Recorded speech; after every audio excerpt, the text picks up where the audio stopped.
Ever hit a breaking point where you realize the company you've been breaking your back for doesn't actually care if you live or die? That was me.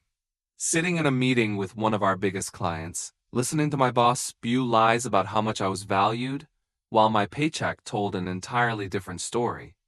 And in that very meeting, I decided to end my career there in the most dramatic way possible, right in front of their second largest client. The fallout destroyed them and launched me into the best chapter of my career. Before we dive into today's story, make sure you're subscribed and tell us in the comments where you're listening from. I love seeing how far these stories travel. My name is Ethan Walker. I'm 35 years old, and I live in Denver, Colorado. For years, I worked at a so-called prestigious digital agency that everyone in my industry seemed to admire. From the outside, it looked like success. On the inside, it was a sweatshop where loyalty and sacrifice were rewarded with pennies and empty promises. When I first started at the agency, I was excited. It was supposed to be my big break. I was put in charge of maintaining the software systems that kept some of our biggest clients afloat. If their platforms went down, millions of dollars were on the line. That kind of responsibility? And I didn't just handle one client. I managed a team that did the same for others. In short, I was a linchpin. But here's the thing about being a linchpin in a toxic company. They know you'll kill yourself to keep everything running, so they take advantage of it.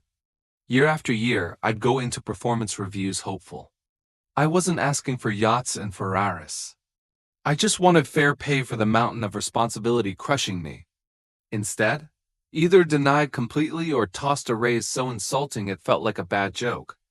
I remember one year, after carrying an insane outage on my back, they proudly announced I was getting a 2% raise. That barely covered the parking fee increases downtown, and every year I raised another point. I needed help. I begged for a partner, or even a junior guy I could mentor. I was drowning. They'd nod, act sympathetic, then slide the conversation to Ethan. You're doing great on your own. Why fix what isn't broken? Except I was the one breaking. By the time that sixth month performance review rolled around, I was exhausted. Physically, mentally, and financially. My personal life was slipping too. Friends complained I was always unavailable. My relationship was strained, and every night I collapsed into bed knowing tomorrow would be just as brutal. So, sitting in that meeting, when I once again laid out my concerns about workload and money, and once again heard, we just don't see the justification right now, something inside me broke. But what they didn't know was I'd been preparing my escape. A competitor, a rival agency that had been eating at our market share, had reached out. They saw what I could do. They offered me better pay, a healthier workload, and get this actual respect. I had the offer letter in my email just waiting. And fate? Fate has a dark sense of humor. Because right after that performance review, I was pulled into a massive meeting with one of our top clients, the second biggest revenue stream we had. It was renewal time. The executives were there, the client's representatives were there, and I was there because, frankly, I was the only guy who could answer questions about service levels and technical guarantees. I sat at the end of that long mahogany table, tired but calm, as the executives tried to schmooze the client into signing another $1 million deal. While the suits were talking, I casually pulled out my phone. And right there, in that high-stakes meeting, I reread the competitor's job offer. It felt like holding a lifeline. My manager noticed, gave me a side eye, probably thinking I was checking sports scores. But I wasn't. My finger hovered over the accept button. My heart was pounding so hard I could feel it in my throat. And then, click. I accepted the offer. Within 5 minutes, the contract landed in my inbox. I digitally signed it. Just like that, my future shifted. But I wasn't done. I drafted one email.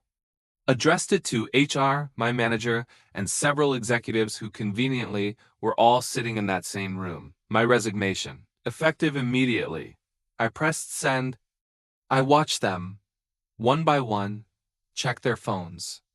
At first, confusion, then realization, then anger. Their faces turned red. The meeting stopped cold. One executive literally set his pen down mid-sentence. "Excuse me," one of them muttered, trying to keep composure in front of the client, but his jaw was tight. The client looked around, confused, sensing tension. Meanwhile, I sat there, calm, almost relieved. They paused the meeting and pulled me aside. "What the hell are you doing?" My manager hissed, practically shaking. So I told them everything: the endless workload, the years of being denied fair pay, the ignored pleas for help.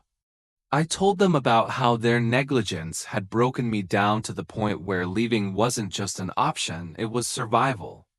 They didn't believe it, or maybe they didn't want to. HR sputtered. My manager looked like he was about to faint. The executives chewed them out on the spot, furious that this was happening in front of a client. But it was too late.